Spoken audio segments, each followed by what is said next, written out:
అది తెలుగుదేశం పార్టీ కంటే బీసీలు అంటే ఎంత చిత్తశుద్ధో. ఇంతేకాదు తెలుగుదేశం పార్టీకి చెందిన నాయకులు నందం సుబ్బయ్య గారు, చంద్రయ్య గారు, జాలయ్య గారిని ఎట్లా కొట్టే చంపేశారో మనందరం చూసాం. ఏకంగా వాళ్ళ అంత్యక్రియలు కూడా మన నాయకుడు చంద్రబాబు నాయుడు గారు వెళ్లే పరిస్థితి మనందరం చూసాం. విజయనగరంలో కృష్ణ మాస్టర్ గారిని ఏకంగా బొలేరో తీసుకుని గుద్ది చంపేశారు. ఇనుప రాడ్లు తీసుకుని కొట్టి ఎలా చంపేశారో మనందరం చూసాం. ఇంకా ధర్మవరంలో మా పద్మశాలి సోదరులు వాళ్ళు నేసిన బట్టని ఇక్కడ విజయవాడలో వైకాపా నాయకులు అమ్మారు. వాళ్ళకి బాకీలున్నారని పద్మశాలి నాయకులు వెళ్లి అక్కడ విజయవాడలో వైకాపా నాయకులు అడిగితే ఏకంగా వాళ్ళ షర్టు ప్యాంటు విప్పి కింద కూర్చోబెట్టి వీడియోలు తీసి బయటకు వదిలేసే పరిస్థితి మనందరం చూశాం. అంతేకాదు నా పాదయాత్రలో శ్రీకాళహస్తి నియోజకవర్గంలో రజక సామాజిక వర్గానికి చెందిన మునిరాజమ్మ నన్ను కలిసింది. ఆ తల్లి ఆమె బాధలు వ్యక్తం చేసింది. అక్కడున్న బడా చోర్ బిఎఫ్ మధుసూదన్ రెడ్డి చేసే ఏదో పనులు ఎండగట్టింది. అది చూసిన తర్వాత ఏకంగా అక్కడున్న శాసనసభ్యుడు వెళ్లి ఆమె షాప్ ని ధ్వంసం చేశారు. ఆమెను అన్ని రకాలుగా ఇబ్బంది పెట్టారు. ఆ అమ్మకి అన్నగా నిలబడిన వ్యక్తి మన నాయకుడు చంద్రబాబు నాయుడు గారు. ఆయన ప్రోత్సాహంతో మళ్లీ ఆ తల్లి షాపు పెట్టుకునే పరిస్థితి. ఈ సభాముఖంగా అడుగుతున్న జగన్ ని, ఇదేనా మా బీసీలకి నువ్వు ఇచ్చే గౌరవాన్ని?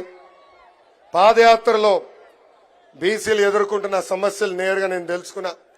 ఆనాడు ఆదరణ పథకం కింద రజక సోదరులకి వాషింగ్ మెషిన్ ఇచ్చాం. కానీ ఈరోజు ఆ వాషింగ్ మెషిన్లన్నీ పక్కన పెట్టేసే పరిస్థితి వచ్చింది. రజక సోదరులు అడిగా, ఎందుకు మీరు వాడట్లేదంటే పెరిగిన కరెంట్ ఛార్జీల వల్ల మేము వాషింగ్ మెషిన్ వాడుకోలేకపోతున్నాం చెప్పారు. కల్లు గీత కార్మికులకి పనిముట్లు ఇవ్వట్లేదు. ఏకంగా ఎక్సైజ్ అధికారులు వచ్చి పెద్ద ఎత్తున వాళ్ళని ఇబ్బంది పెడుతున్నారు. రియల్ ఎస్టేట్ డెవలప్మెంట్ వల్ల కల్లు గీత కార్మికులకి కావాల్సిన చెట్లు కూడా కొట్టేసే పరిస్థితి నేను స్వయంగా చూసా. చేనేతలకి ఆనాడు ఉచితంగా కరెంట్ అందజేశాం.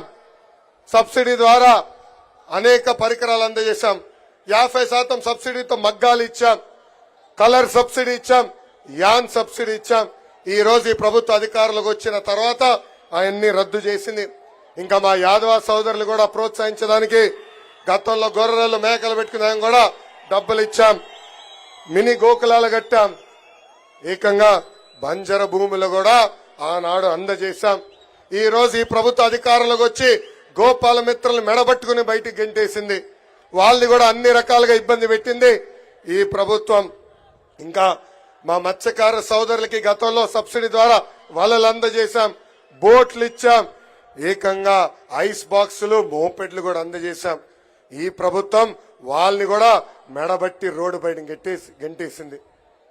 బీసీ సోదరులకు ఎదుర్కొన్న సమస్యలు పాదయాత్రలు తెలిసిన అవకాశం నాకు వచ్చింది. ఆ నివేదిక వేదికమైన పెద్దలకు అందజేశాం. అది మన అధ్యక్షులు చంద్రబాబు నాయుడు గారు బీసీ డిక్లరేషన్ లో భాగంగా మన సమస్యలు పరిష్కరిస్తారు. 2019లో నేను పోటీ చేయాలనుకున్నప్పుడు చంద్రబాబు నాయుడు గారు మీరు రాష్ట్రంలో ఎక్కడ పోటీ చేయాలనుకుంటున్నారని నన్ను అడిగారు. ఆనాడు ఆయనకు ఒకటే చెప్పా, అయ్యగారు ఎప్పుడు గెలవని నియోజకవర్గం నాకు ఇవ్వండి, గెలిపించి చూపించే బాధ్యత నేను తీసుకుంటానన్నాను. ఆనాడు నన్ను మంగళగిరికి పంపించారు. 21 రోజుల ముందలు వచ్చాను. స్వల్ప మెజారిటీతో ఓడిపోయాను. కానీ గత 4 సంవత్సరాలు 10 నెలలుగా మంగళగిరి ప్రజలు నమ్ముకుని ఎప్పుడు లేని విధంగా సంక్షేమ అభివృద్ధి కార్యక్రమాలు ఈ పసుపు జెండా చేసింది. ఆంధ్ర రాష్ట్రంలో ఎక్కడ జరిగిన విధంగా 29 సంక్షేమ కార్యక్రమాలు మన నియోజకవర్గంలో మనం చేశాం.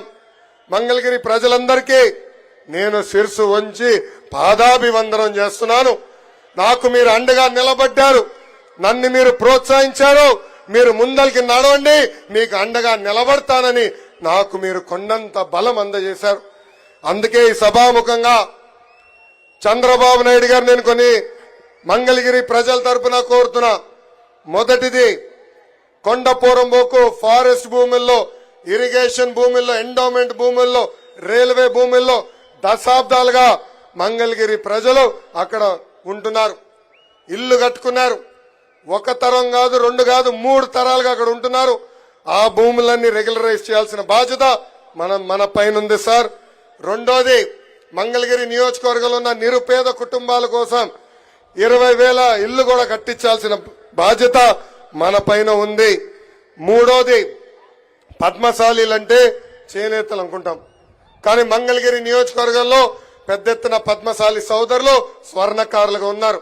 వాళ్ళని ఆదుకునేదానికి ఒక ప్రత్యేక కార్పొరేషన్ కూడా ఏర్పాటు చేయవలసిందిగా పెద్దల్ని నేను కోరుతున్నాను. పెద్దల ఆదేశాల మేరకు మంగళగిరిలో మేము ఒక పైలట్ ప్రాజెక్ట్ చేశాం. టాటా సంస్థతో ఒప్పందం కుదుర్చుకున్నాం. ఏకంగా మగ్గాలపైన ఉన్న చేనేత సోదరుల ఆదాయం రెట్టింపు కూడా చేశాం. ఆ కాన్సెప్ట్ ని మంగళగిరిలోనే కాదు రాష్ట్ర వ్యాప్తంగా తీసుకెళ్లాలని ఈ సభాముఖ పెద్దలు కోరుతున్నా. అంతేకాకుండా 4వ హామీ, ఆనాడు అమరావతి మాస్టర్ ప్లాన్ లో ఇక్కడున్న రైతులు కొంతమంది భూముల్ని U1 జోన్ లో పెడతాం జరిగింది. దానివల్ల రైతులు కొన్ని ఇబ్బందులు ఎదుర్కొన్నారు. అది కూడా రద్దు చేయాలని ఈ సభాముఖంగా వేదికమైన చంద్రబాబు నాయుడు గారిని నేను కోరటం జరుగుతుంది. నాకు ఎక్కువ సమయం ఇవ్వలేదు, పెద్దలు మాట్లాడాల్సిన అవసరం ఉంది.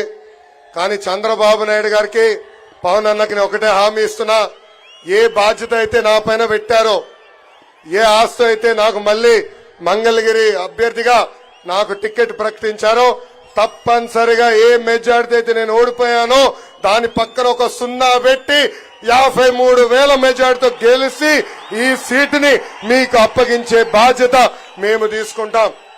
ఈ రోజు ఎక్కడ చూసా కుర్రోలు రోడ్డుపైకి ఎక్కారు.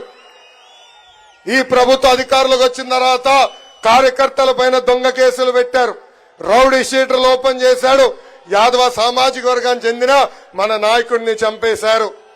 అంతేకాదు ఇప్పుడు మళ్ళీ ఎమ్మెల్యే కరకట్ట కమలాసన్ ఉన్నాడు సార్, మాకు మళ్ళీ వచ్చాడు నటనకి, మాకు మాయ చేసాం, మళ్ళీ ప్రజల్ని మాయ చేసాం వచ్చాడు. మాకు 2 నెలల తర్వాత మాకు వదిలిపెట్టండి సార్, వాళ్ళని మేము వదిలిపెట్టము, వడ్డీతో సహా చెల్లించాల్సిన బాధ్యత మా అందరి పైన ఉంటుంది. గత 4 సంవత్సరాలు 10 నెలలుగా మమ్మల్ని అనగదొక్కారు, మమ్మల్ని ఇబ్బంది పెట్టారు. మంగళగిరి నియోజకవర్గానికి ఇచ్చిన అనేక హామీలు ముఖ్యమంత్రి నిలబెట్టుకోలేదు. తప్పనిసరిగా నేను శాసనసభ్యుడిగా ప్రమాణ స్వీకారం చేసిన మొదటి క్షణం నుంచి వాళ్ళు ఇచ్చిన హామీలు నిలబెట్టుకుందన్నీ నిలబెట్టుకుంటానని ఈ సభాముఖంగా మీ అందరికీ తెలుపుకుంటూ, నాకు ఈ అవకాశం ఇచ్చిన మంగళగిరి ప్రజలకి, కార్యకర్తలకి, పవన్ అన్నకి, చంద్రబాబు నాయుడు గారికి, జనసేన పార్టీ నాయకులందరికీ పేరు పేరున నా హృదయపూర్వక ధన్యవాదాలు తెలుపుకుంటూ నేను సెలవు తీసుకుంటున్నాను. జోహార్ అన్న ఎన్టీఆర్, జోహార్ అన్న ఎన్టీఆర్. చంద్రబాబు నాయుడు గారి నాయకత్వం, చంద్రబాబు నాయుడు గారి నాయకత్వం, పవన్ అన్న నాయకత్వం, పవన్ అన్న నాయకత్వం. జై బాలయ్య, జై బాలయ్య, జై హింద్.